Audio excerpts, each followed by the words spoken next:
The girl replies that he is wrong about her, encouraging him to have a further unpleasant conversation.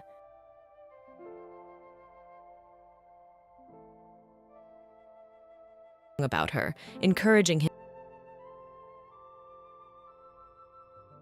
She insincerely apologizes for giving her body and soul to a young man she met at the academy. Out of sight, the Viscount apologizes to the Lord for her.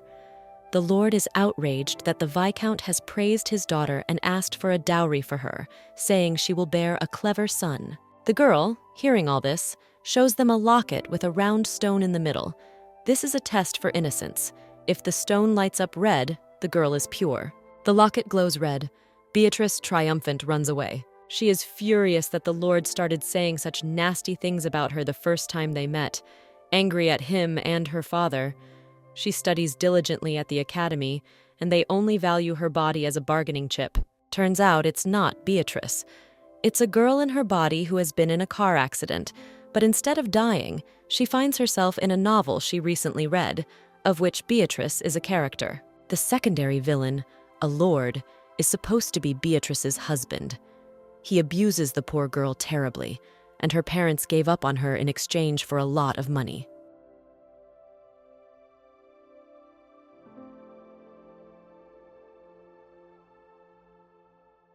The protagonist of the manga, a girl in Beatrice's body, is happy to have gotten to the beginning of the novel and avoided its sad ending. She has memories from her real life and was able to deceive her father and lord with the help of a locket.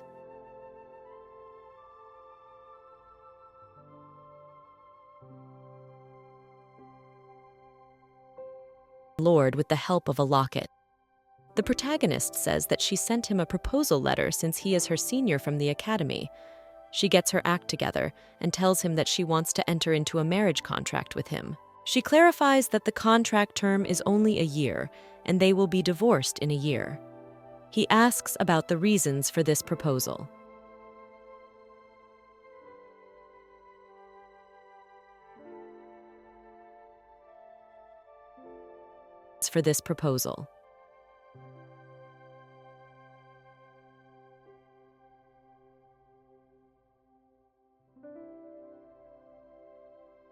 Of course, she doesn't want that fate.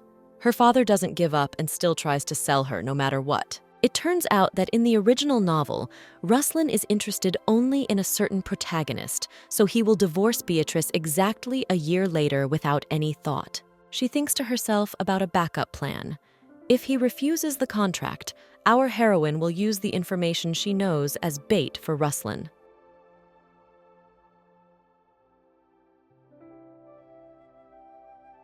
Our heroine will use the information she knows as... He's surprised. She admits that she thinks the idea is crazy herself. Ruslan says that if it were anyone else, he'd say no, but he and she are from the same academy, and he signs the contract at the specified place.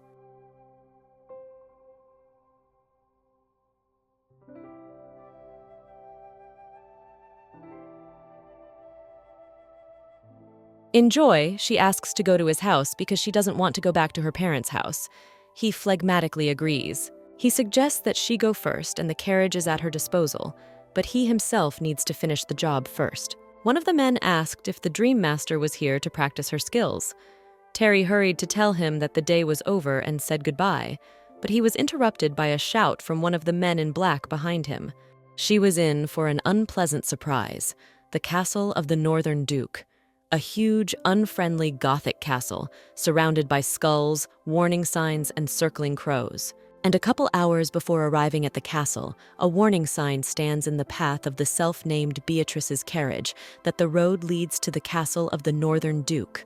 The sign literally threatens the travelers with death. Moreover, the carriage is followed by the passing girls and whispered, saying, "Is it the unfortunate bride of the Duke in the carriage?" Beatrice superstitiously notices someone whispering about her, but she is distracted by the beautiful sight of a flower tunnel on the path. She sees in her mind the Duke and the girl under this tunnel.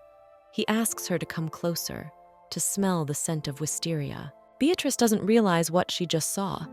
Maybe it was a memory of the real Beatrice. She started to ponder the vision, but immediately forgot it.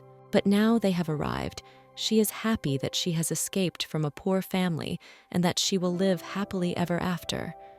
And then she finally sees this ominous castle. She turns to the coachman and asks hopefully if this is definitely the castle of the Northern Duke, but he has already fled. She has no choice but to go inside because she has nowhere else to go. She knocks on the door, but it opens by itself. Beatrice speculates that in the movie, the first traveler who enters a place like this is the first to die. And if he really dies here, in whose body he will be reborn, she ponders. To Beatrice's seeming delight, she sees the maid and calls out to her excitedly. But the maid has a ghastly, partially decayed face like a corpse. The next moment, the maid vanishes like a ghost. Beatrice begins to think she is hallucinating. She reassures herself that she is just imagining things. But then she sees a ghostly skull hovering above her and faints from the overwhelming horror. She wakes up in her nightgown in a bright, well-furnished room. Next to the bed stands an old man with a mustache and a pince-nez. Well, she could indeed refuse, but only at the cost of her own life, so she had a choice to make. The girl realized that her situation was quite deplorable and hopeless. Beatrice screams and points to a skeleton in a maid's costume. Edward replies good-naturedly that it is Elizabeth and that she will be Beatrice's personal maid. He adds with a smile that Elizabeth is shy but good at her job. Beatrice asks the butler if he is a ghost too. The butler laughingly replies that he is human. When Beatrice asks him why the Duke's castle is haunted at all, he wonders if she doesn't know anything. There are many monsters in the north. At some point, the north was taken over by an exorcist, and coincidentally, a friend of the first emperor. His name was Ashur-etinus. Ashur banished all the monsters to the farthest corners of the north, and for this, the emperor granted him the title of Duke. After acquiring the title, Ashur-etinus built this very castle in the place where the entrance to the netherworld, the Ghost Gate, was sealed.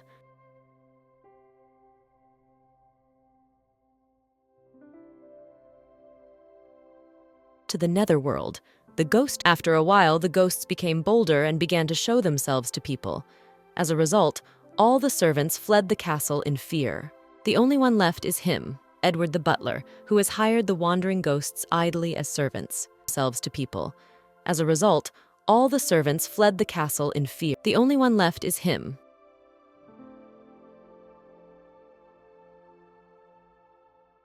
She decided to try a method from her past life, scatter salt and red beans around, hoping it wasn't just superstition in these parts. Suddenly, Elizabeth, who had been peeking under the door before, crept toward her. Beatrice felt the stare and turned around. Out of surprise and fright, she hit Elizabeth because the face she used to be. An awkward pause.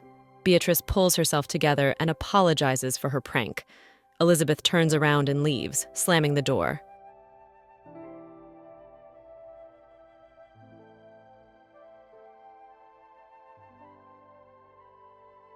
Just then, she hears a delicate knock on the door and sees the skeleton's hand reaching under the door for a note and fluffy, cozy-looking white slippers. The note says that Beatrice will be sore from stepping on salt and beans, so let her wear these slippers. The girl assumes that Elizabeth is a good person. Still trying to defend herself against the dark forces in the castle, Beatrice obtains a cross and garlic. She reasons that since the novel is Western, it must help better than salt and red beans. Against the dark forces in the castle, Beatrice obtains a cross and garlic.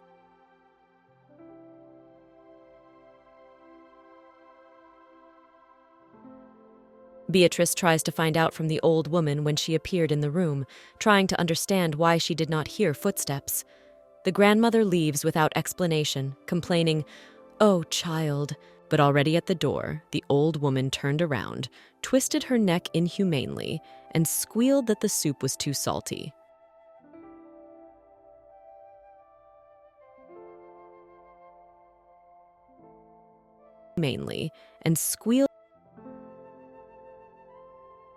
Our heroine decides that, under such circumstances, it is impossible to live in the castle, and decides to leave. She's not going to die that way. She reasoned to herself that the contract had not been notarized, that there was no wedding yet.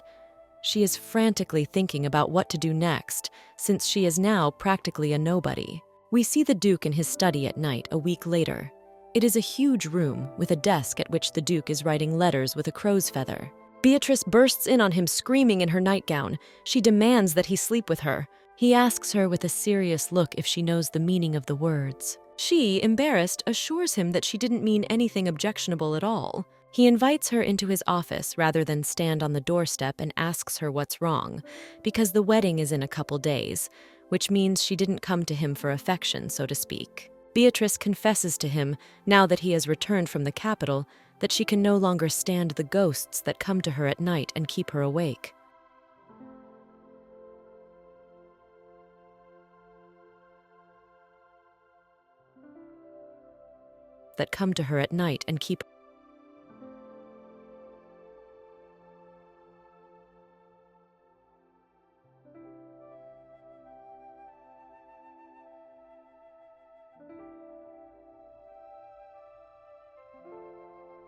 Ruslan says that he will burn the portrait immediately, since he threatened her, and that Beatrice should wait for him in the study. But she is shocked by his decision. He says that since the portrait scares her, he'll get rid of it, but she tries to talk him out of it, saying it's very expensive and it's not the portrait's fault, but the ghost's. Beatrice asks him to calm down and assures him that she just wants to sleep peacefully, and she would feel more comfortable with him by her side.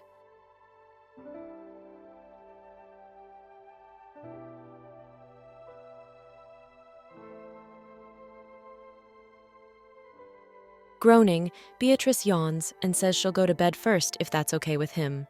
He lets her go and says he'll sleep on the couch. Later, he looks at her sleeping on the bed, pensively runs her hair through his fingers, turns around and tells the ghosts in the form of blue, fiery substances that they shouldn't have built a castle in this place. It was necessary to first destroy the ghost gate and burn all the ghosts to the ground. He continues to talk to him and informs him that he did not leave them in the castle out of sympathy. He left them in the castle because he was too lazy to kill them, orders them out, says his patience is at an end. Obeying his will, the ghosts noisily disappear. Ruslan again looks at Beatrice, who is asleep, with his head down.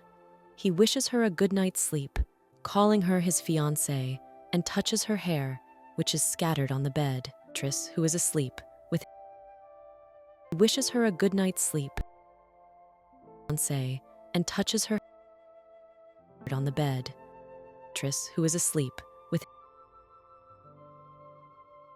The butler appeared in the doorway and said it was time for her to go out. She turned around, slightly startled, and agreed with him. She steps out of the tent onto the red carpet leading down the aisle. On either side of the walkway are the dressed-up guests, who applaud and smile at her. The Northern Duke, in a ceremonial white tuxedo, holds out his white glove-clad hand to her, smiling mysteriously, looking her in the eye. The priest reads out everything that is supposed in such cases. They exchange rings. The Holy Father tells them to seal their marriage vows with a kiss, Beatrice thinking to herself, with some apprehension, that after that, she and Ruslan will officially become a couple. Ruslan pulls the veil back from her face and whispers that he's glad to see her again. Beatrice perplexedly asks him what he has just said. He says nothing and, covering his eyes, reaches up to kiss her face. At this point, the priest declares the marriage consummated. Later, at the wedding banquet, sitting next to Ruslan, Beatrice begins to regret this marriage. She thinks about the fact that so many guests came to her and Duke's wedding, despite her fear of ghosts, only to have Ruslan notice them. She thinks about the fact that so many guests came to her and Duke's wedding, despite her fear of ghosts, only to Ruslan noticed this and checked with her, but she assured him that she could be patient.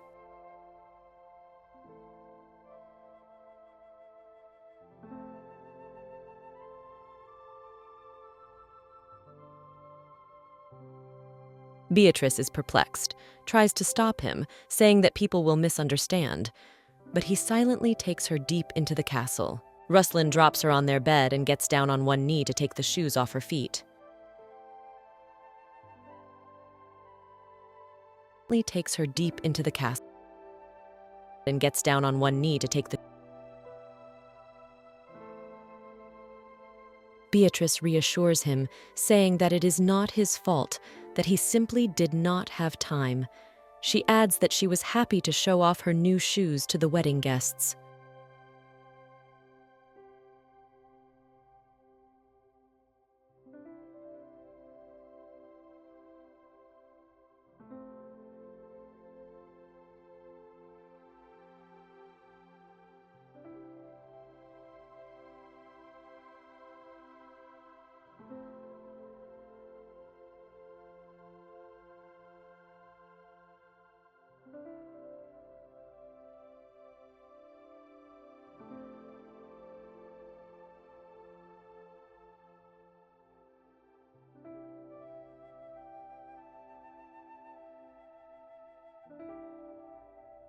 He made Beatrice blush, and she refuses, saying that people will think the wrong thing.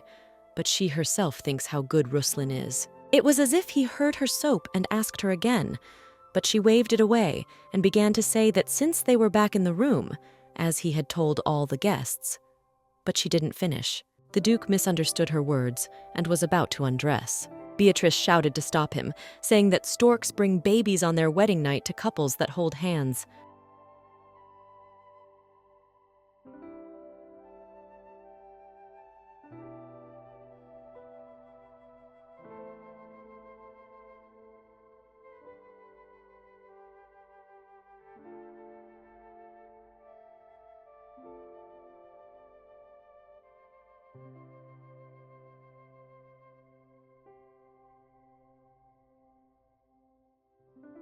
Beatrice thinks to herself that looking at these gifts, one realizes Ruslan's status because they were sent by the Duke's subordinate families.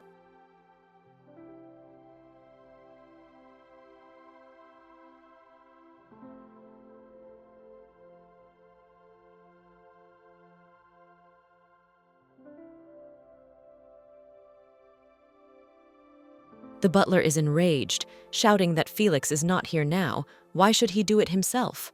Ruslan arrogantly replies that this is what the servants should be doing. But Edward continues to insist that it will take a few days.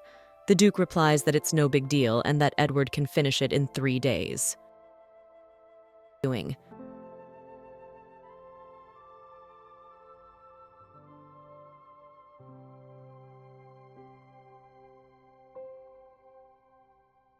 Beatrice tries to stop him. He is, after all, the only living person in the castle besides Ruslan. She rushes over to Edward and forbids him to talk about the pension.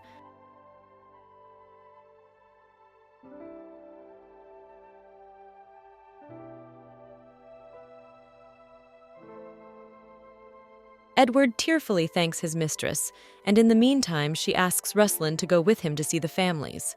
The Duke agrees, since she wants it that way. Beatrice says she must, in that case, pack quickly and set off.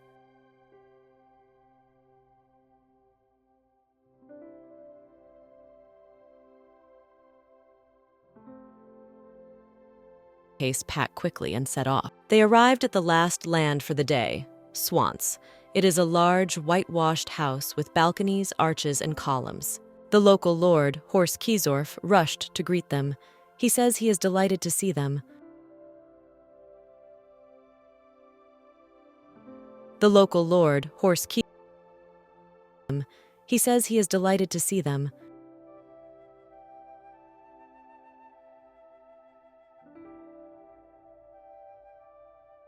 Ruslan jokes with a stony face, saying that it was just a little interlude. With an embarrassed laugh, Kors invites the couple in. They enter a huge hall. Beatrice notices that it is very cold inside. She feels creepy. The Duke asks the Lord suspiciously where his wife is. The Lord replies, clearly nervous, that his wife is not feeling well and that she's sorry she couldn't greet them in person. Ruslan asks who it is then. The Lord turns around carelessly and sees the ghost of his wife striding straight towards him and screams in terror. The ghost walks straight towards the Lord, whispering that it will kill him. The Lord is horrified. He can't believe his eyes. Ruslan confirms that it is Kiesorf's wife and tells him not to leave his side. The ghost pulls her hands toward them and whispers threateningly that she will kill whoever did this to her. She tells Ruslan to give her the Lord, to which he replies that she can have him, he's not protected. Beatrice throws herself at the ghost's feet with a scream. The ghost lunges at her, but the Duke manages to draw his sword and triumphantly cleaves the Lord's dead wife with it. Beatrice, sitting on the floor, turns around in bewilderment. The next moment, the ghost is whizzing right through her. Ruslan has no time to do anything but shout Beatrice's name, and the ghost scurries away. Beatrice's memories of the Lord's wife come to mind, of her father selling her to horse, of her father dying and her not having time to get a divorce because the Lord kills her. Beatrice is awakened by the screams of Ruslan, who calls out to her affectionately but desperately, urging her to wake up. She opens her eyes, lying in his arms. She asks him about the ghost. Ruslan replies that she has disappeared. She tries to tell the Duke about the woman, but is interrupted by a lord rushing toward them down the hall. Horsey tries to explain himself. He says that the ghost is really his wife, that he supposedly caught her cheating on him and she killed herself. Beatrice looks at him with undisguised contempt, as the Lord tells her that he did not want to publicize his family affairs, and so held a quiet funeral and lived on as before. Horsey continued to rant that he didn't understand the ghost's self-loathing, but Beatrice interrupted him in turn, yelling at him to stop lying. She says he killed his wife. The Lord was taken aback by her audacity and knowledge. He tries to defend himself, pretends he doesn't know what Beatrice is talking about. She shouts that it was he who threw his wife off the terrace, that he shouldn't talk to them. Corse became aggressively defensive, yelling that she couldn't accuse a man of murder without evidence. He ends his tirade by muttering that Beatrice thinks a lot of herself, that she is a fallen aristocrat. The Lord didn't notice Ruslan approaching him, and the latter, with a nonchalant face, kicked him hard in the stomach. The Duke tells Kurzov that he doesn't dare speak to the lady like that, and that he'd really like to cut off the Lord's tongue right now, but won't do it with fire. He informs the Lord that the inspection will be done when his dead wife has finally disappeared from this house. In response, the Lord desperately interrogated why she was still here. The Duke replied that she was just hiding. Kizorf, desperate, asks the Duke to remove this misunderstanding from the house. He is ready to pay any money. Ruslan scornfully brushed aside his rambling offers of money. Then he asked if the Lord had pushed Beatrice right at the ghost. Looking down at the Lord, Ruslan said that he would not listen to any requests from people who could not even show basic respect for his wife. He and Beatrice are leaving. Surprisingly, Beatrice herself suggests he stay and listen to the Lord, as it is their job to listen to the complaints of their subordinates. Declares with hypocritical pleasure that she and her husband will honor the Lord's request. Later, over a cup of tea and cakes, the Duke asks why Beatrice wanted to help the Lord. After all, she is the one who claims that he killed his wife, so let him pay the price. Beatrice agrees with him, addressing him respectfully by title, but doesn't have time to finish. He interrupts her and, with a piercing look in his eyes, asks that she address him by his name, not his title.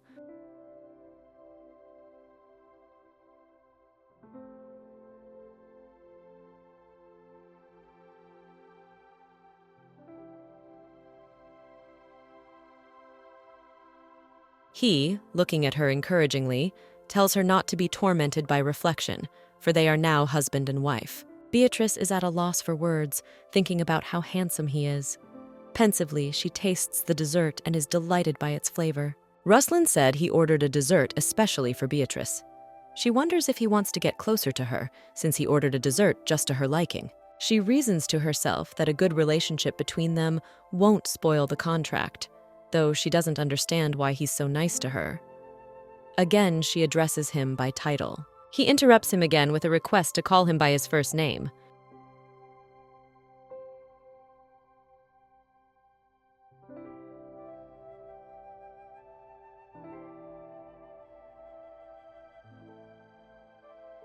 She continues to express to Ruslan her thought that she was not going to help Corsa.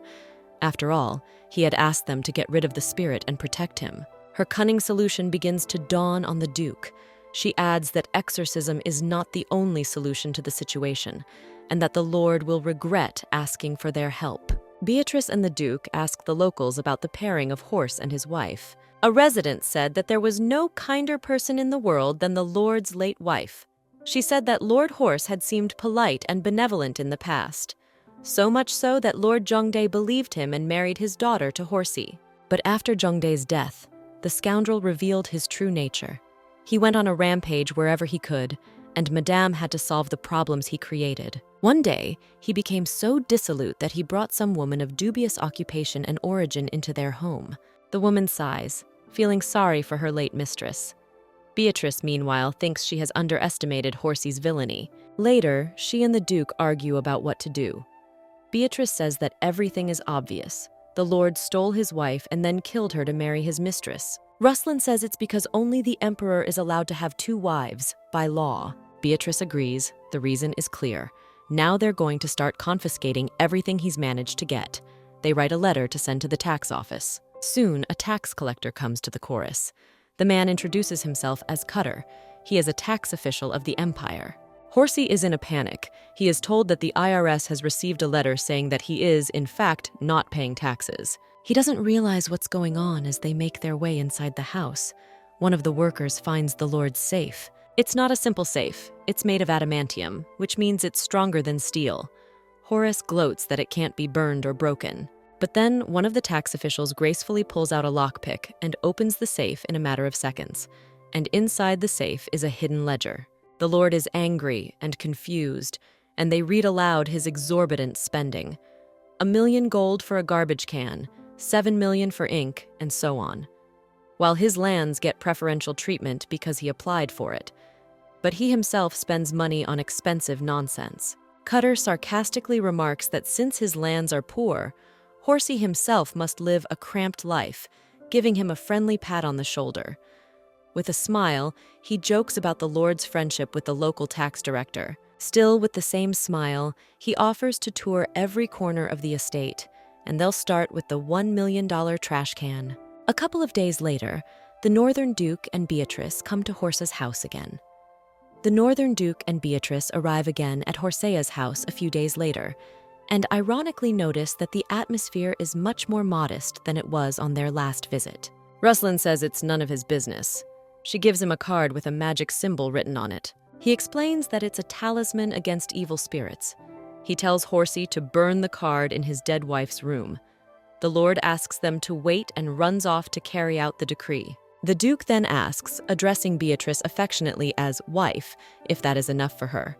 To which she replies that he is a wonderful actor. An overjoyed Horsey returns and reports that he burned the card.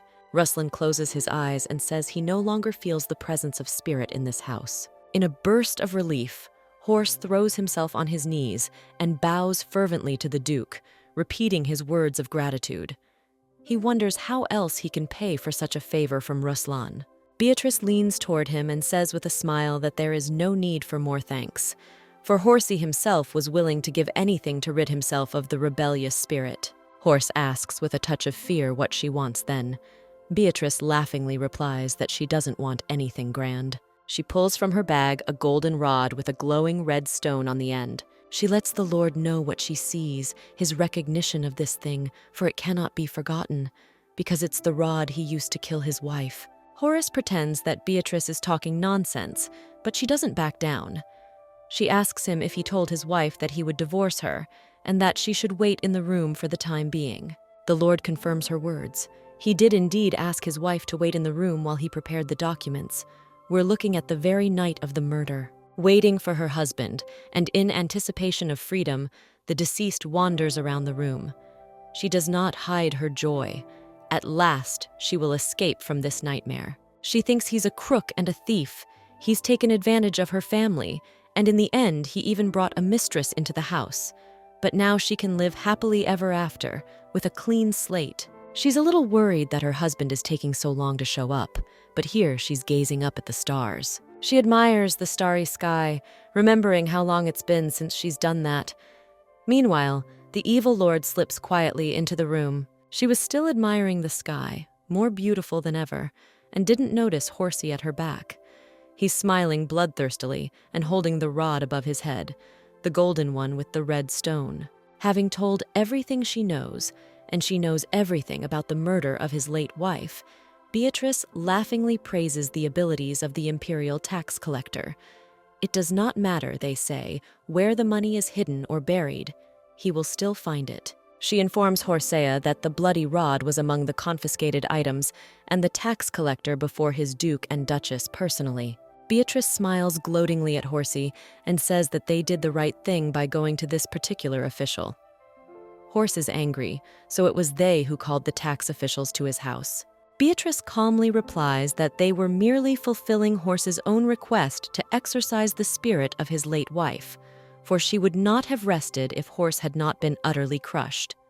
The Lord fell to the floor with indignation and horror. Beatrice, meanwhile, with eyes full of righteous anger, tells him that as Duchess, she is stripping him of his title, property, and lands. She adds to a bewildered Horsa that she will report his crime against his wife, and he will have to suffer a commensurate punishment. As she leaves the room, she exhales noisily.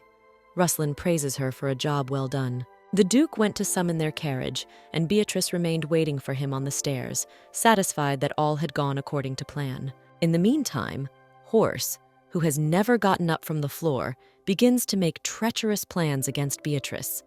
He can't believe that all his hard-won gains will eventually lead him to prison. He realizes that Beatrice is responsible for his capture. He is going to kill her to take all the evidence against him. He grabs the stone, thinking feverishly that if he killed one, there's another one. There's no difference.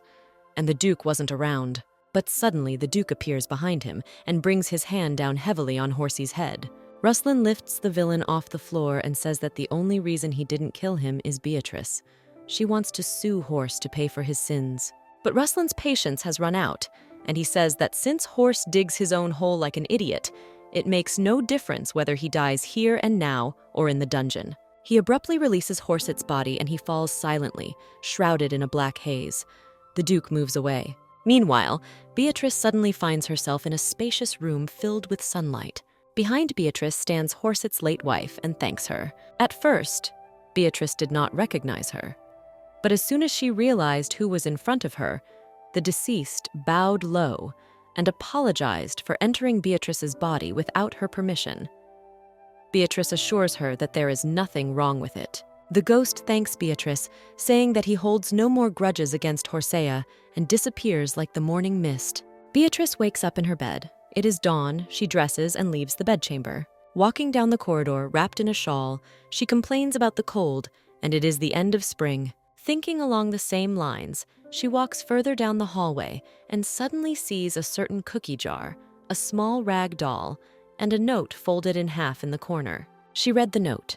Illiterate but warm, it was from the ghosts of the castle.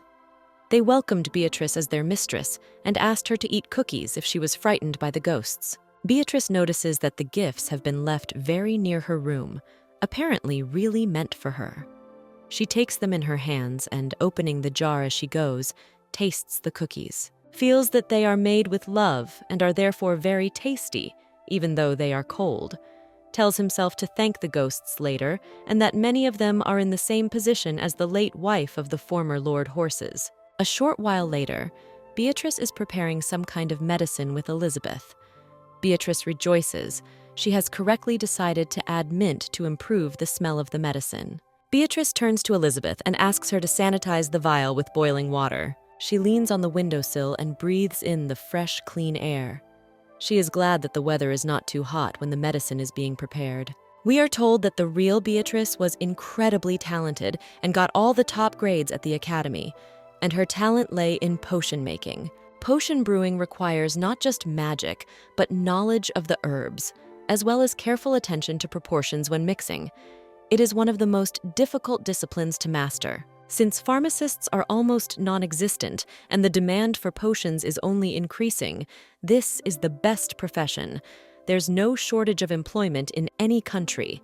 So our Beatrice will have something to live on after her divorce from the Northern Duke. There is a knock on the door, and Edward enters to tell her that the Duke has returned to the castle. Beatrice replies that she hadn't noticed it was evening and asks him to tell him that she will be down to dine with him soon. In response, Edward says that Ruslan had already eaten dinner outside the house and went straight to bed when he returned. Beatrice looks upset, but quickly pulls herself together, smiling and saying that she can't disturb her husband's sleep and will eat alone in peace, and asks Edward about today's menu. After dinner, she, dressed up, walks sadly down the hall. She thinks that despite her favorite dishes, she had no appetite at all. She cautiously makes her way into the bedroom with Ruslan sleeping. He is lying on the couch in the dark and sleeping soundly. She calls softly to him, but he does not answer. Beatrice decides that he is exhausted, having gone to bed without seeing her. She looks longingly at the sleeping Ruslan and thinks that he shouldn't sleep on the uncomfortable couch. It upsets her. Even after she stopped being afraid of ghosts, he still stayed by her side. She reasons that although spouses should sleep together, she doesn't want to get close to him, since they'll have to break up in a year. She goes to her bedroom, telling herself that she will read a little and go straight to sleep. After a while, she is awakened by a voice. She realizes it's Ruslan sleeping on the couch. She starts to rouse him to wake up. His sleep is very restless, so she thinks he has sleep paralysis. She struggles to get Ruslan onto the bed next to her. Suddenly, he falls. Beatrice cannot bear his weight and finds herself buried by his body. She listens to his breathing and realizes that he has calmed down. But how can she get out from under him, she thinks. Beatrice realizes that now he won't let her go until he wakes up himself, and she has to lie like this. When she wakes up in the morning, still pinned down by Ruslan, she is surprised at how well she slept. She thinks it's probably because of the effort she put into moving Ruslan to bed. She was a little angry at him for continuing to hold her all night, but looking at his handsome face, the anger is gone. She wondered why he was so beautiful, like from a painting. She notices that his shirt is all wet, because Ruslan was in a cold sweat during the night because of a nightmare. Beatrice pulls off his wet shirt, convincing herself that she has no lewd intentions. She just doesn't want him to catch a cold. She's distracted by his beauty again, but she pulls herself back and tries to continue without a backward glance. Suddenly, Ruslan opens his eyes. Beatrice, meeting his gaze, became very embarrassed and began to make excuses, trying to explain that she wasn't trying to do anything wrong, that it was just that his clothes were wet and needed to be removed. He calms her down by misunderstanding her. He says he didn't understand her feelings and promises to be on standby next time. She leaps up even more and screams that she didn't mean anything of the sort, and she screams so loudly that she can be heard outside the castle. Later, they sit together at the same table, eating breakfast, and Beatrice keeps thinking how hard it was for him to explain everything adequately. She does not always understand whether he is joking or not. Ruslan informs his wife that this time he is going with the guard on an expedition to destroy the monsters in the north. Beatrice assumes he means the Iron Blood Guard. It's an order of knights under Ruslan's leadership since he became the Northern Duke. The name is telling. They are clad head to toe in iron armor. The order took a large part in Ruslan's war with the barbarians, in which he personally took an active part. Beatrice reflected, munching on her breakfast, that she had always wanted to watch them, but would she get the chance this time? The Duke interrupts her thoughts, suggesting she choose something as a gift from a faraway expedition. Let her share her wishes. She immediately replies without a hitch that she needs the herbs and bones of goblins to create the basics of potions. He asks her about dresses or jewelry, but Beatrice replies that he's given her enough of those already. Ruslan whispers, barely audible, that she is still as indifferent to jewelry. She asks him again, not having heard the whisper, but he pretends he didn't say anything of the sort. A little later, in the courtyard, Beatrice meets a knight in armor. He introduces himself as Ivan, a knight of the Iron Blood Guard. Leans over to politely kiss his mistress's hand, but then the helmet falls off his head into the grass. Beatrice sees his head translucent in the sun and says she knew he was a ghost. Ivan had heard that she was afraid of ghosts and didn't want to scare her, but now he was embarrassed to appear before her like this. She assures him that she is no longer afraid of ghosts, and Ivan replies that, in that case, he would be happy to go without a helmet. Beatrice thinks, looking at him, that he looks surprisingly fresh for a ghost. They then have a conversation about how ghosts have feelings too. Ivan tells her that, due to life experience, spirits, in some situations, feel the same emotions they felt when they were alive, similar to the phantom pain of a person who has lost a leg. Beatrice laughs, saying that she learns something new every day in this place. They continue to still chat merrily. Next, Beatrice goes out into the courtyard again to see Ruslan and his warriors lined up in front of the castle. The Duke says he was just looking for Beatrice and asks for her hand to passionately put his lips to hers at parting. Beatrice is stunned, and Ruslan tells her that he has thus cast a protection spell on her. She is now safe in the castle, even though the Duke is absent. He asks her to kiss his hand in return. She complies. Ruslan tells her that he is now under her protection and will return safely. Beatrice also gives him her ribbon. She ties her red ribbon to his portcullis, saying there is such a belief for good luck on an expedition or in war. Blushing, she pulls his face to hers and kisses him gently on the cheek. She adds embarrassedly that Ivan told her about this belief, saying that all the duchesses of Itenas blessed their husbands in this way. She bows to him and then runs away in a hurry with tears in her eyes. He stands dumbfounded, then sways and nearly falls to the ground. The knights ask him if he's all right, if the expedition should be postponed. Suddenly, he's in pain, and there's something wrong with his voice, to which he dryly replies that everything is fine. The guard knights were shocked that day. They hadn't seen this hidden side of Ruslan before. The Duke returned safely to the castle and brought Beatrice the promised gifts. She thanks him profusely. He added a personal gift from himself, salamander skin. Ruslan explains that salamander skin has the energy of fire and can keep you warm in cold weather. Let Beatrice wear it when it is cold. Beatrice mentally recalls that salamanders are the ancestors of dragons and are very hard to catch.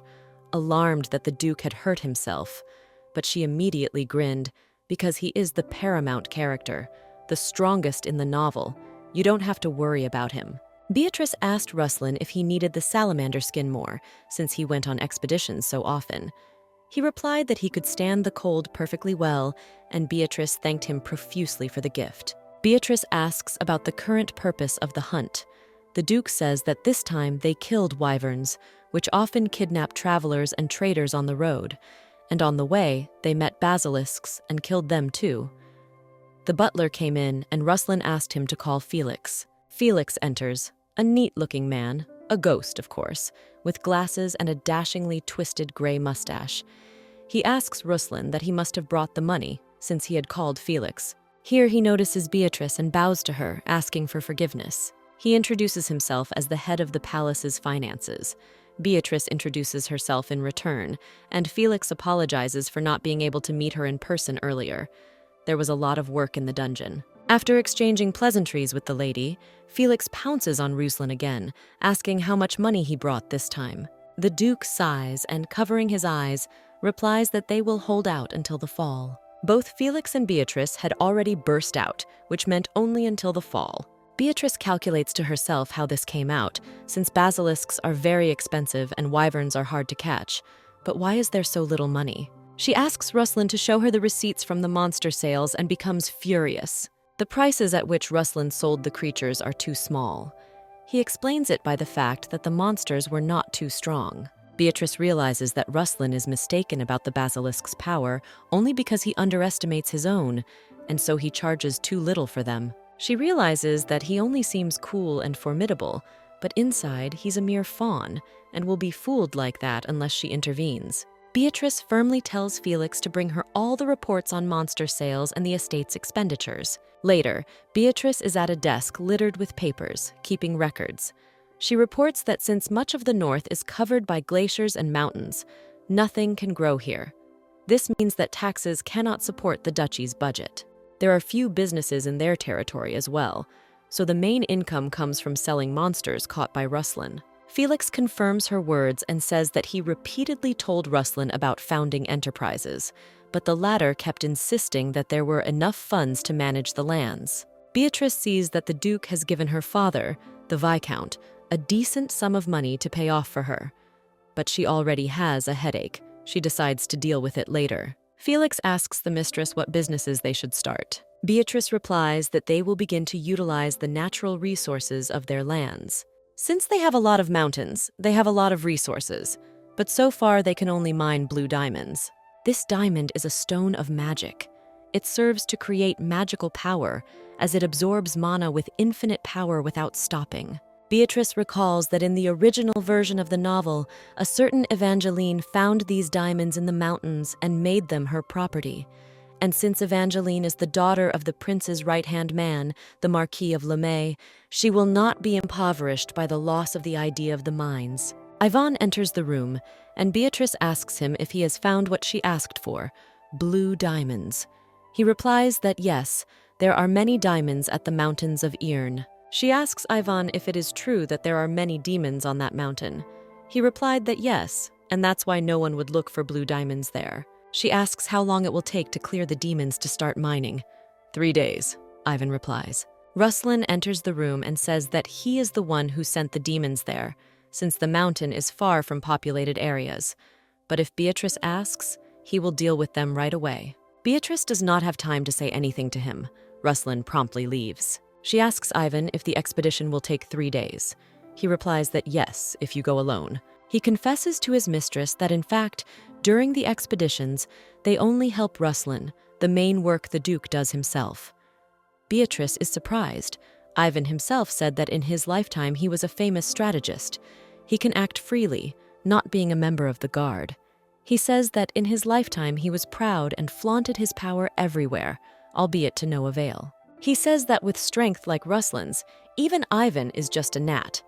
He also admitted that he likes this form because he doesn't like hard work. Beatrice agreed with him with a smile. Next, we see Beatrice arriving by carriage in the city, where she is met by a young fair-haired man.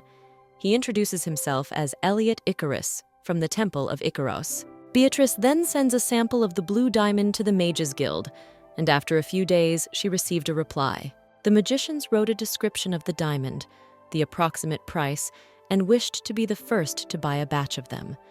But Beatrice, instead of answering them, decided to write a letter to the Temple of Icaros. It was organized only recently, but it already has great potential. The master of the temple is Elliot Icaros. In the original novel, it was stated that he takes his job very seriously. Beatrice handed the letter to Ivan, and he tossed it through the temple window. That's how Beatrice and Elliot met. He arrived with the mage, a short, lilac-haired girl, Elena Rowan, who looked like she was glowing. She exclaimed eagerly, clasping her hand to her chest, that she would take care of the diamond appraisal today. Elliot assured Beatrice that it wasn't anything personal. He just needed specifics for such a big deal. Beatrice replied to this with a sly glint in her eyes that she was only in favor. They went inside the castle. Elena, clasping the diamond in her hands and gazing mesmerized at its light, exclaimed that it was a stone of the highest concentration and that they could change the entire production of magical artifacts. She fervently questioned Beatrice about their quantity and asked for permission to examine them. Elliot besought Helena and said that, judging by her reaction, the stones were indeed incredibly valuable. He offered to draw up a contract immediately. Beatrice readily agreed, and they sealed the arrangement with a handshake. Later, sitting at her desk, Beatrice was glad that the deal had gone through quicker than she had anticipated. She never dreamed they would give her so much money in exchange for just 3 years of sole ownership of the mine. Earlier, she had asked Elliot how many checks she should write, to which he had replied with a laugh that no matter how many checks she wrote, the amount would still be less than the profit from the diamonds.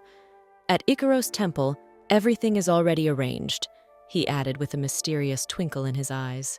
Beatrice decides to trust Elliot and spend the money to build hot spring roads in their lands. These plans of hers were precipitated by a local dwarf. She tried to convince him that, yes, you could boil in the springs on Mount Kirak, but if the water was piped to the Ishelnik, the temperature would drop to an acceptable level. The dwarf began to explain to her that even they, thick-skinned dwarves, found it hard to bear the heat of Mount Kirak, so no one would agree to go there, not unless it was winter. Beatrice is upset, but Ivan offers his guards to build the water pipes. Because they have a contract with the Duke, they can work outside the castle, and they don't care about the temperature. Beatrice asks hopefully if the other knights will agree. Ivan answered in the affirmative, saying that they were bored anyway while they were waiting for the expedition. Then let's get to work, Beatrice decided. Let them just finish the work inside the Kirak Rift and let the dwarves do the rest. She would rely on the Ghost Guard. A couple weeks later, Beatrice, Edward, Ivan, and Elizabeth gathered in front of a small water faucet. Beatrice carefully turns the knob. Water pours out. The others watch expectantly. Beatrice enthusiastically declares that the water is wonderful, just the perfect temperature. Everyone is cheering and congratulating the mistress on her success, including all the ghostly servants of the castle. Beatrice can't even believe it. She thinks something incredible is going on, but she is grateful to them for such genuine joy. Beatrice thinks that in the winter it is now possible not to go to the mountains for the sake of cutting trees, because there are many demons there. She asks Edward to bring her some spring water to her lab. When asked why, he replies that he wants to learn something. After a while, Elliot Icaros walks into her office. She greets him kindly. He asks why Beatrice has summoned him this time. She happily lays out on the table the potions and medicines she has prepared and announces that she wants to sell them in the capital. She tells me that they are care cosmetics and bath salts using spring water from Mount Kirak. Elliot thinks about it. He hears about a water pipe being built on that mountain. He asks Beatrice if she has made cosmetics using the magma of those lands. She assures him that she has tested everything and is therefore confident in her product. She even offers to try it on. Elliot loved it. He's tried different grooming products, but never one so gentle and fast-absorbing. He asks Beatrice who did it. She triumphantly declares that she did it herself. She often wanted to give up in the process, but she did not give up, and one day she succeeded. She points to a pouch. It's a unique bath salt with ingredients from the hot springs, very good for the skin. And this is a very effective hangover cure. That's what Beatrice called Elliot for today. Before she could finish her request, Elliot immediately shrieked that these products should be patented immediately. Beatrice is confused, but Elliot assures her that the goods will sell out instantly and that he is willing to put his name on it. Mr. Penzel praised him, and Cassell said that he probably didn't have any ability since Mr. Penzel was clapping like that. Radius began to ask Castle why he thought that. The gentleman began to show his wind ability. Beatrice agrees. Elliot offers her his help. Beatrice does not want to be a burden to him, but he charmingly assures her that it is not difficult for him. After all, he was the first to experience her cosmetics. Beatrice cheerfully agreed and relied on Elliot in the matter. He took the necessary documents and was about to leave. Beatrice began to persuade him to stay because it was getting late. If he didn't want to spend the night in the haunted castle, he could stay at the inn. But Elliot laughingly refuses. He says the sooner they apply for a patent, the sooner they can open the sale. He leaves in a carriage, and Beatrice is left still to think at the gate, when suddenly Ruslan comes out of the shadows asking if they are finished. She wasn't expecting him today, for he had said they would leave on patrol today. Ruslan replied that they had already finished. Then Beatrice suggested that they have dinner together. He agreed, and they went inside the castle together. She sees that something is wrong. He's upset about something. Ruslan sadly tells her that he and Elliot seem to be having a lot of fun together. Without thinking, she bluntly asks Ruslan if he's jealous of Elliot. He looks at Beatrice in surprise and turns sharply to face her. She tries to justify herself by saying that she just misspoke. He sadly says that they are only a couple to each other on paper. Beatrice sensed something and, to hide it from Ruslan, lied that she had forgotten about some documents and therefore had no time for dinner. Beatrice rushed away, leaving Ruslan confused. He looks longingly after her and whispers her name. Beatrice scolds herself on the run for the oversight. After all, the original novel says that Ruslan's only love is Evangeline. She was able to make a contract with him only because she got into the world of the novel before the events described in it begin. And once they begin, Ruslan will not even remember about this year. Self-named Beatrice, on the other hand, needs to think about what she's going to do after her divorce, not meddle in the original. But she still has feelings for Ruslan. She is sure that he will not disappear without a trace, as in the original. And she wants to be happy with him a little longer, but she is not sure she has the right to want that. She puts aside all torment about Ruslan, because right now the priority is work. She and the spirits from the guard are gathered in the woods in front of a swanky 5-story house. The spirits are in black capes, she in red. She asks Ivan if this is exactly the place they need. He says that Ruslan stops here on every expedition. This is the house of a crook, the money for which a luxurious house in the village was built, earned by dishonest means. Beatrice says that some have experimented with spring water for 24 hours, and some have gotten themselves such a mansion fraud. At her command, everyone sets out to assault. Inside the house sits Gilbert Roche, a skinny man with slicked-back black hair and a long nose. He is counting the money, saying that he has made a good profit today. He thanks some handsome gentlemen, and tomorrow he's going to sell the leftovers and have fun. Suddenly, the door behind his back bursts apart with a crack. Beatrice's silhouette is in the doorway. The man is furious. He shouts who they are. Beatrice responds by shouting that they have come to take someone else's money. The rogue thinks to himself that 7 magic circles had been placed on the broken door, and that even a magician could not have broken it open without effort. Who is she? He thinks, and shouts that she dare not barge into another's business in the middle of the night. Beatrice repeats with challenges that she has come to collect his money, that he has built a huge building in a tiny village on dirt and is happy about it. When he asks her how she knows his name, Beatrice snidely replies that the names of crooks need to be known. Roche leaps up, yelling that you can't accuse innocent people of such things, and that the door was actually enchanted with higher magic. He warns Beatrice that she won't be able to pay for it with a bunch of gold coins. She sighs heavily at the fact that Roche's simple words are not understood and waves her hand. And then a guard of ghosts that Roche can't see starts running around the room. Roche yells that there's no need to break things. The spirits begin, laughing, lifting chairs into the air, swinging on the chandelier. Roach himself is lifted into the air as well. He asks to be put on the floor, but Beatrice firmly stops him, saying it's up to her to stop the bloody thing or not. She tells Roosh that she will consider the decision to let him go if he tells her where all his money is. He shrieks that the money is hidden in his trunk. Finally, the ghosts release the rogue and he falls to the floor with a clatter. Wiping his face, he thinks that the chest is already protected by a dozen magic circles. He doesn't understand how Beatrice managed to break through the door, but she can't get to the contents of the chest. But Beatrice waves her hand again, and a huge sledgehammer in the hands of one of the ghosts flies into the chest. The scammer can't figure out what's going on. Beatrice looks at the pile of gold from the chest and thinks there is more than she realized. In the next instant, ropes are tightened around the kneeling Roosh by hands invisible to him. Beatrice shows him the checks and reminds him that they are checks from the sale of demons, which Roche in turn bought personally from the Northern Duke. The swindler begins to justify that he did not know that he was making a deal with the Duke himself, and if he had known, he would never have done so. Beatrice heartily slaps him in the face with those very checks and screams that such scoundrels are only capable of deceiving gullible and helpless people. She looks at the following papers and sees that despite profits dozens of times higher, Roche has not filed a tax report, which means he's trading illegally. Beatrice announces to the rogue, standing over him, that in the name of the Duchess of the North, she will confiscate all his property. She tells him menacingly that she knows he's hiding something else. Ivan suggests that there is a strange energy emanating from the wall.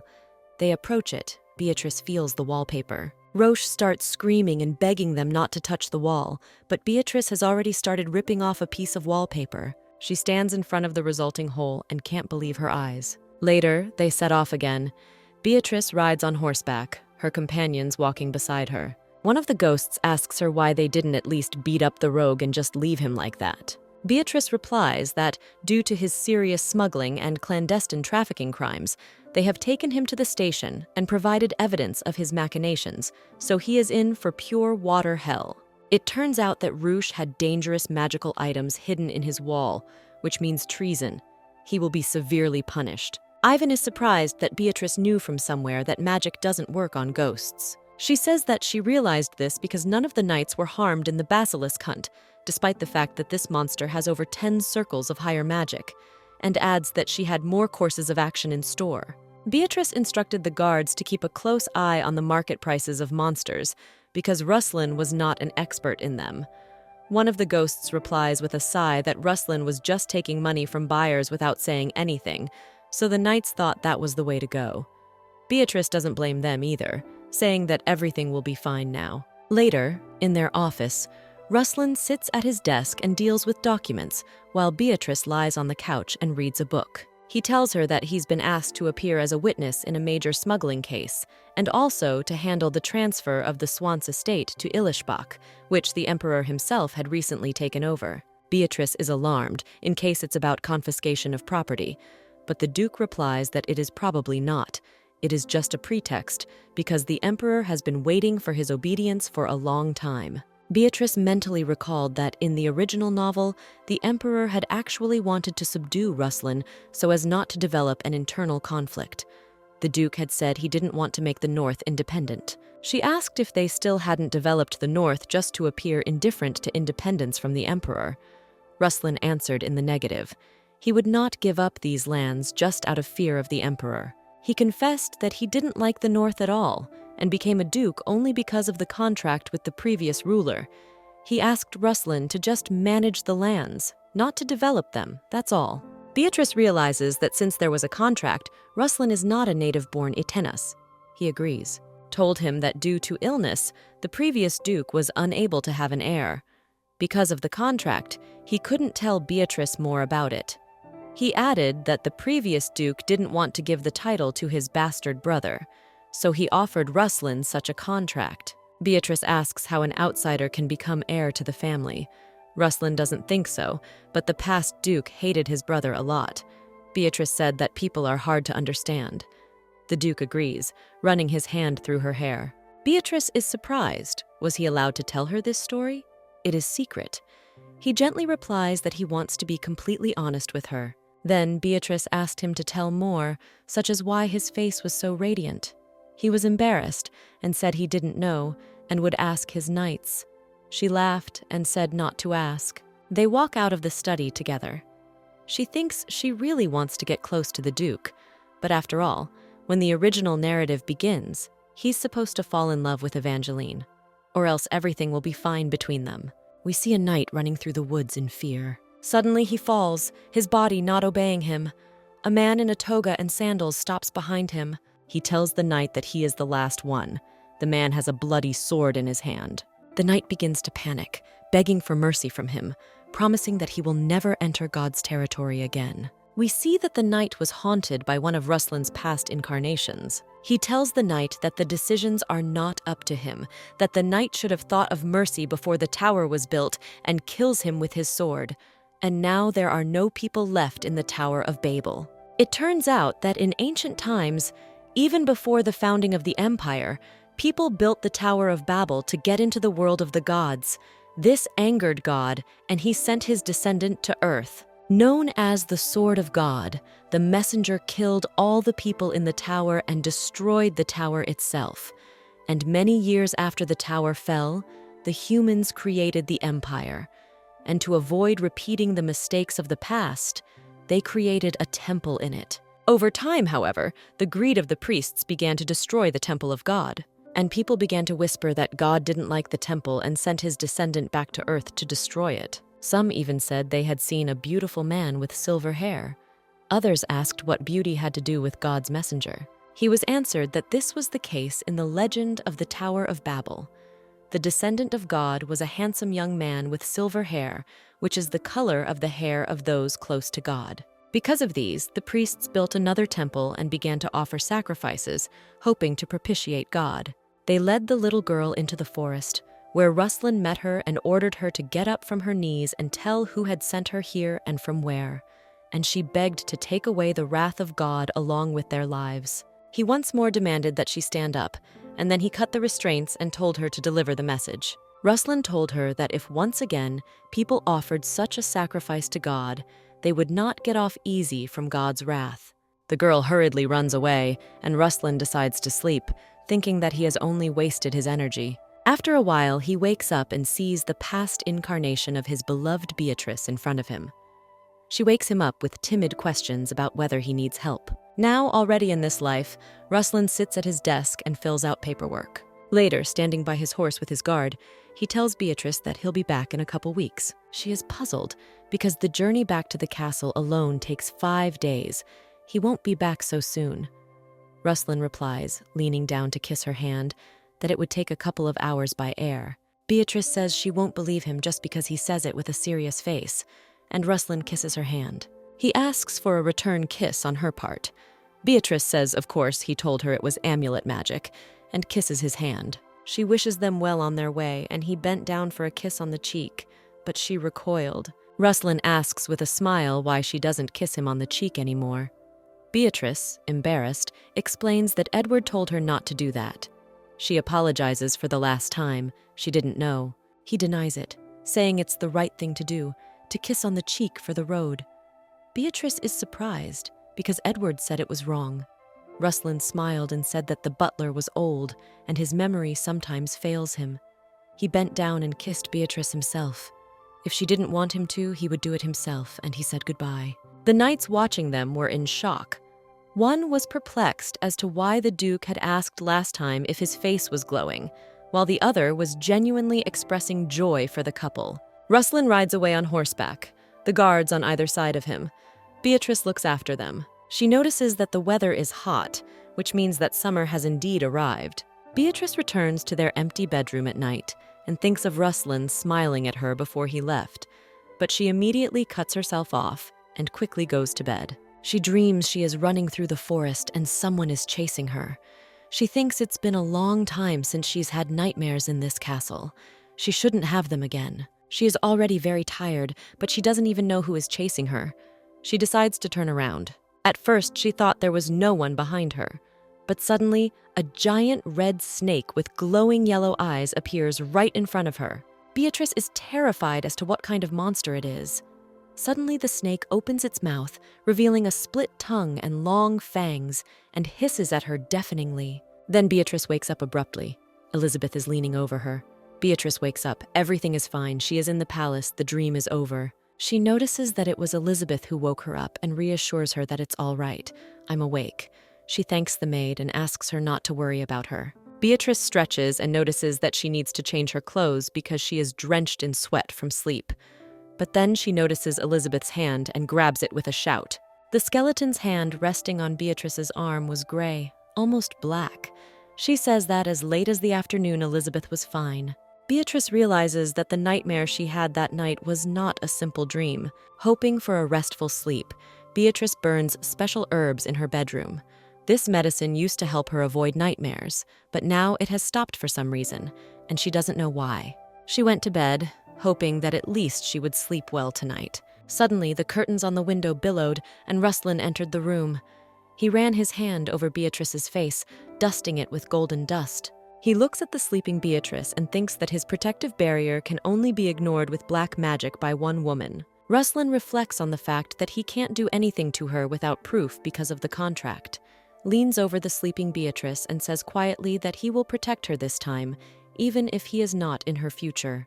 The next sunny morning, Beatrice wakes up, stretches sweetly, and gets out of bed thinking that it has been a long time since she slept so peacefully. She recalls that when the nightmarish dream began, she felt some cold energy that chased away the horror, and without knowing why, at that moment, she thought of Ruslan. Later, dressed in comfortable pants and her hair tied back in a ponytail, she walks stubbornly uphill through the forest. She asks Ivan, who hovers calmly in front of her, if they are definitely going the right way. He says he's definitely been over that mountain before, but why does she need butterfly tendrils so urgently? Beatrice replies that only yesterday she ran out of them, though she needs them for the potion she is preparing. The merchant who came to her didn't have them, and it will be 3 weeks before he can get them. Ivan encourages her, telling her that they are almost there. She waves it off, saying that this is the 5th time he's told her that, but he cheerfully points out that all that's left is to cross the road. Beatrice is horrified to see a deep gorge with a river flowing below, which Ivan called the road. She is indignant, not knowing how to cross if there is no bridge. Ivan says that there really is no bridge nearby. You just have to cross. Ivan flies carelessly over the gorge and stops on the other side. Beatrice is terribly angry with him, and he suggests another way. He and another ghost will carry her in his arms. He warns that they have never done this before and might accidentally drop her. Beatrice peeks out from the edge of the cliff and looks at the river. She abandons the plan and asks them to just bring them the herb they need. Then Ivan reminds her that because of the herb's unpleasant odor, they can't even go near it. Indeed, Beatrice recalls, the butterfly's tendrils repel spirits. She decides, in that case, to return home, all efforts wasted. She wonders what to do. Just then, she hears a voice whispering, "Why won't she wake up?" She turns around. Beatrice sees 2 children, a boy and a girl. They are obviously very upset about something. She calls out to them and starts to approach, and the children clasp their hands, scared, because people can't see them. Maybe she's a hunter. She reassures the children and tells them that she is collecting acorns here. Tell them to call her if they need help. She happily tells Ivan that she has found a butterfly's antennae, and he clutches his nose and walks away. Beatrice is gathering grass. It's not much, but it's enough for her. Here, the children do approach her and ask with hope in their voices if she is a doctor by any chance. Beatrice answers in the negative. Then the children ask if she knows how to make medicine. Beatrice answers without too much modesty that she does. The children grab hold of her and beg her tearfully to help them. She agrees, and the children run off into the forest, Beatrice barely keeping up with them. Beatrice walks along and thinks that this far into the woods she would never have gotten if it weren't for these kids. They ran out into the yard of a small brick house. The fog was thickening around them. The girl knocks on the door and shouts, addressing their host, that they have come. Beatrice goes inside. She notices that the house is very dusty. On the bed lies a gaunt man with long golden hair. The children tell Beatrice that it is their master, and he has been lying there for days. He does not wake up, no matter how hard the children try. Beatrice asks them to tell what exactly they were doing, if it's not too much trouble. Then the girl shows her hands, and they begin to glow brightly. They explain that it is their power, or as people call it, mana. Beatrice asks if they are magicians, but the children say with a satisfied look that they are mana. Beatrice is in a stupor. The children say that mages use mana and change it, and their master says that people like these children are called huansu. Beatrice interjects in amazement, for she knows that they are creatures that are the source of life and create nature. They don't usually show themselves to people because they don't like to talk to them. She asks the children who the man is. They answer her that it is the master of the mountain. They both infused the master with mana, but it didn't help.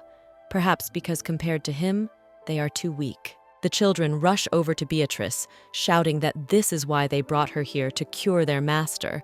She is taken aback by their assertiveness. She's thinking hard about the problem. It's more serious than she thought. The man's face is pale and his skin and hair are very dry. Beatrice announces to the children that she seems to know what the problem is. They can't believe their ears for joy. She pats the boy's head affectionately and tells him not to worry. The problem is, they joy. Rolling up her sleeves, she cheerfully declares that while Peter is away, they will clean up. The children happily agree. They were just finished with the cleanup by the time the spirit returned with a bag of herbs. He asks why she needs the herbs. Beatrice, having tied her apron, replies that she is about to cook soup and has just taken the medicine for it, with a bag of herbs. He asks why she needs the herbs. Beatrice, having tied her apron, replies that she is about to cook soup and has just taken. The children stare mesmerized at Beatrice while she cooks, then come up and ask excitedly if she is a necromancer. Beatrice hesitated. Then she replied that the ghosts were her friends. Then the children rushed to hug her with even more enthusiasm. Beatrice does not understand the change in their moods, because not so long ago they were wary of her. Now they are more than friendly. The boy even climbed into her lap. Later, she tells Ivan that everything must be ready by now and asks him to type some. Ivan pajazzes up and says that her best friend would do anything for her. Beatrice is embarrassed and denies saying such a thing. He hands her a bowl of soup. She carefully pours a spoonful of soup into her host's mouth, and the colors return to his face. The children instantly notice that the man's face has brightened and ask if he has recovered yet. Beatrice answers them that she has not yet. But she will bring more potion in 3 days. The master must be fed with this soup 3 times a day. The children understand. Soon, a Chvasu boy arrives at the Northern Duke's castle and informs Beatrice that thanks to her, their master has awakened. Beatrice was overjoyed. She offered the boy to help her carry the potion to the master's house. In the house awaited them, sitting on the bed, the revived master. At last, he had met the doctor of whom his servants had spoken. Beatrice starts to say that she is not a doctor at all, but the master interrupts her. He asks her not to be modest because she has helped him a lot. Is not a doctor at all. He replies thoughtfully that he ate about 500 years ago. I haven't even drunk water lately.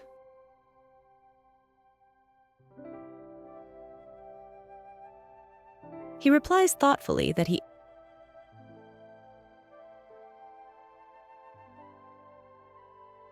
She explains to Enya that cardamom, for example, is very nutritious and grows at every turn. He can eat it. Enya says she knows that, but you see, mountain plants are unpalatable. Beatrice is shocked and yells at him that he is out of his mind for having such whims. There is plenty of other food in the world, such as fish. Enya, in turn, yells that fish stinks and he doesn't want to kill living things, so he doesn't eat it. Beatrice continues to shout that since that is the case, let him eat cardamom. He shyly admits that her soup was very tasty. She offered to give him recipes for different soups, let him eat them and take health potions. Enya agreed and thanked her. Later, Beatrice finds herself in a strange place, in front of a huge door. She does not realize where she is. Enya calls out to her and tells her that it is too early for her to go through the door. Let her come to him. In gratitude for her work, he brought her into his mind. He tells her he'd like to stay here a little longer, but the gods' servants are going to bring him back right now. She tries to ask him what he means, but Enya puts his finger to her lips and cryptically informs her that 3 glasses of water will do. Let Beatrice be careful. Beatrice suddenly wakes up and tries to understand Enya's message. And then he recalls a calamity from the plot of the original novel, the flood that befell the north.